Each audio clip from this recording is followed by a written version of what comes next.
and I began to write a book called Charlie and the Chocolate Factory. Corkers. There were about 30 or more masters at Brepton, and most of them were amazingly dull and totally colourless and completely uninterested in boys. But Corkers, an eccentric old bachelor, was neither dull nor colourless.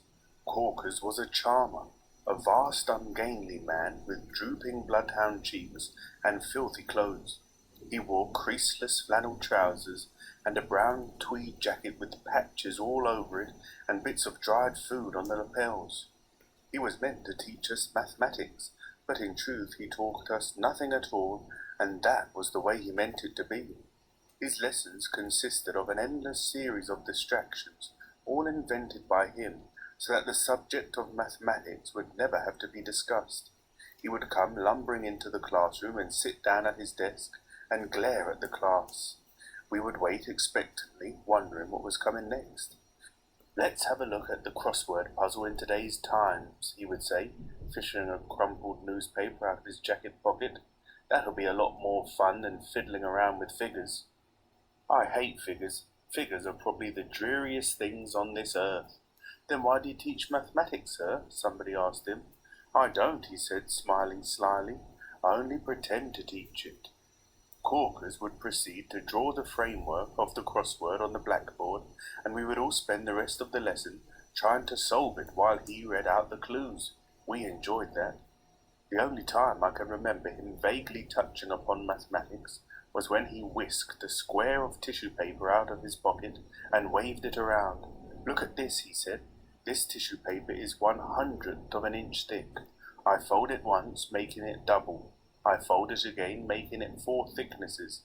Now then, I will give a large bar of Cadbury's fruit and nut milk chocolate to any boy who can tell me to the nearest 12 inches how thick it will be if I fold it 50 times. We all stuck up our hands and started guessing. 24 inches, sir. 3 feet, sir. 5 yards, sir. 3 inches, sir. "You're not very clever, are you?" Corkers said. "The answer is the distance from the earth to the sun. That's how thick it would be." We were enthralled by this piece of intelligence and asked him to prove it on the blackboard, which he did. Another time, he brought a 2-foot-long grass snake into class and insisted every boy should handle it in order to cure us forever, as he said, of a fear of snakes. This caused quite a commotion. I cannot remember all the other thousands of splendid things that old Corkers cooked up to keep his class happy, but there was one that I shall never forget, which was repeated at intervals of about 3 weeks throughout each term. He would be talking to us about this or that, when suddenly he would stop in mid-sentence, and a look of intense pain would cloud his ancient countenance. Then his head would come up, and his great nose would begin to sniff the air, and he would cry aloud, "By God, this is too much. This is going too far. This is intolerable." We knew exactly what was coming next, but we always played along with him. "What's the matter, sir? What happened? Are you all right, sir? Are you feeling ill?" Up went the great nose once again, and the head would move slowly from side to side, and the nose would sniff the air delicately, as though searching for a leak of gas or the smell of something burning. "This is not to be tolerated," he would cry. "This is unbearable." "But what's the matter, sir?" "I'll tell you what's the matter," Corkers would shout. "Somebody's farted." "Oh, no, sir, not me, sir, nor me, sir. It's none of us, sir." At this point he would rise majestically to his feet and call out at the top of his voice, "Use Dora's fan! Open all windows!" This was the signal for frantic activity, and everyone in the class would leap to his feet. It was a well-rehearsed operation, and each of us knew exactly what he had to do.